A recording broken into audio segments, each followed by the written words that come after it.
Assalamualaikum warahmatullahi wabarakatuh. Hello everyone, we are by group 4. I want presentation for course Economic of Indonesian and about inclusive economic development.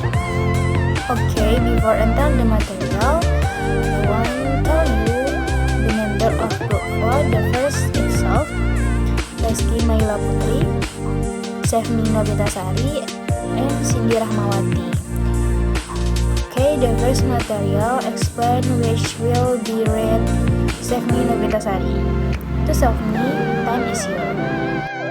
Definition and concept of inclusive development strategies in Indonesia.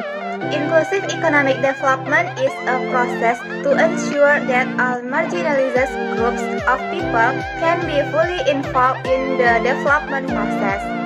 And then, the main strategy for inclusive development is the creation of productive and profitable jobs, provision of effective and efficient social safety nets to protect legal development benefits, improvement of basic public services, and adequate public policy support.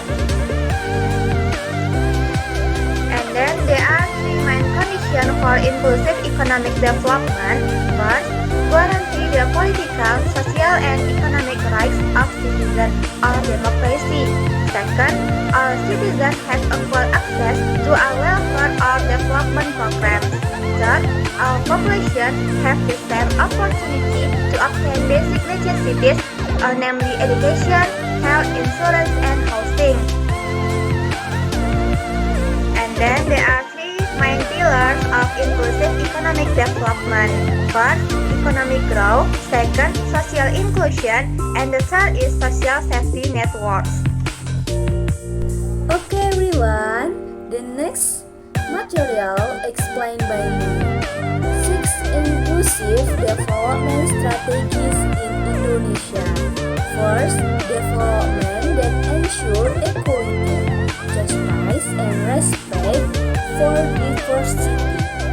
Second, evenly distributed regional development and growth. 3. Local economic development in the regional. 4. National economic integrate with globalization. 5. Balance between growth and equity. And the last, human quality improvement. Okay everyone, the next material, Index Inclusive Development. Index Inclusive Development have 3 pillars, and the first pillar, economic growth and development. High economic growth and development are the fundamental basis from creating and expanding economic and employment opportunities and ultimately creating inclusive economic development. So, first pillar have 3 sub-pillars. Then sub-pillar 1.1, economic growth. High economic growth is one of the absolute conditions of the inclusive economic development. Economic growth describes economic activity or fulfillment of daily needs in society. And sub-pillar 1.2, work opportunities. Economic growth and development cannot be separated from the labor demographic of a region. The wider the employment opportunities is a region, the more economic growth and development will be. And the sub-pillar 1.3, economic infrastructure. Economic infrastructure measures the extent to which economic growth can be accessed by wider community. Okay everyone, the next pillar, pillar 2, equal distribution of income and poverty reduction. Because inclusive economic development must pay attention to economic equality to all levels of society. Inequality from the income side, gender, as well as territory must be eliminated. Pillar 2 have Sub-Pillar 2.1 Inequality, because inclusive economic development must ensure economic equality to all levels of society. Inequality in terms of income, gender, and territory must be eliminated. Okay guys, the next pillar, expanding access and opportunities.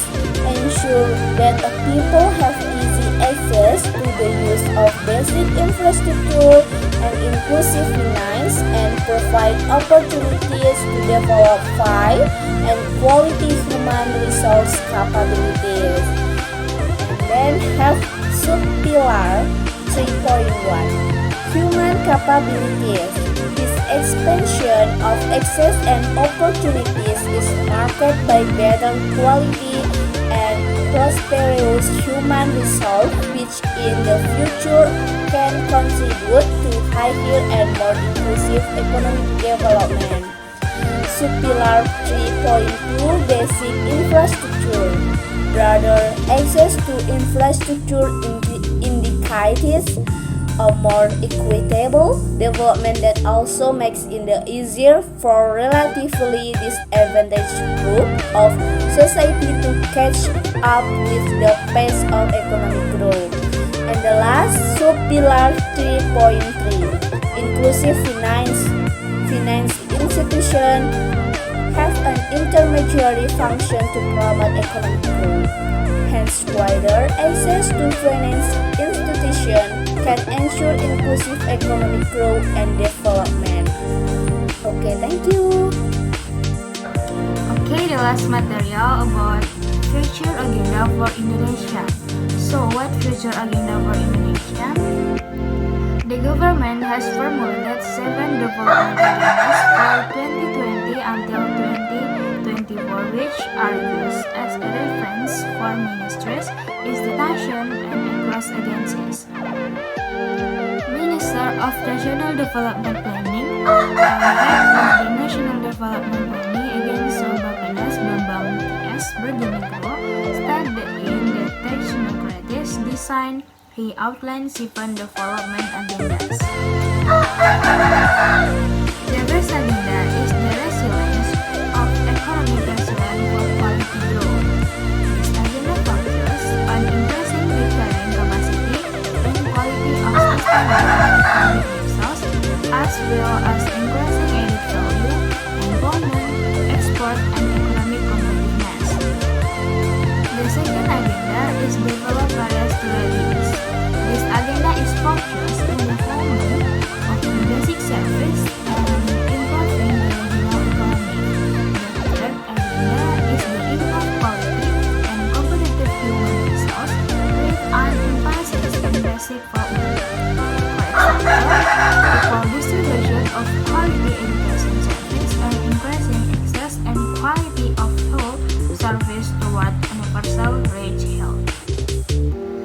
The fourth agenda is mental revolution and cultural development. And the fifth agenda is focused in improving the character and building what ethics. The sixth agenda is to build the environment, disaster resilience, and climate change. The last agenda is the solution of politics, law, securities, and transforming public service. Okay, that's it. We are presentation. Sorry for our mistake, and see you next.